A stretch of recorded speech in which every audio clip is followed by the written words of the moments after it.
ও কাকিমা, এ আবার চলে এসেছে।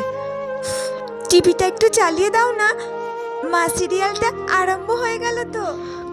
তুই তো দেখতে পাচ্ছিস আমি রান্না করছি, দাঁড়া একটু পরে চালিয়ে দিচ্ছি। রূপা কি করছে?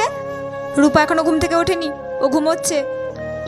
ও ও এখনো ঘুম থেকে ওঠেনি? আমি তাহলে টিভি সুইচটা দিয়ে টিভিটা চালিয়ে নেব কাকিমা।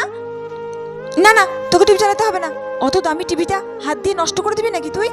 দাঁড়া আমি চালিয়ে দিচ্ছি, তুই ওখানে বারান্দায় বস, আমি টিভিটা চালিয়ে দিচ্ছি। চালিয়ে দাও। ঝিলিকার মা খুঁজে পেয়ে গেছে। এ কি, এ তো বাড়ি যাওয়ার নামই করছে না। এত বেলা হয়ে গেছে, না আমাকে কিছু একটা করতে হবে।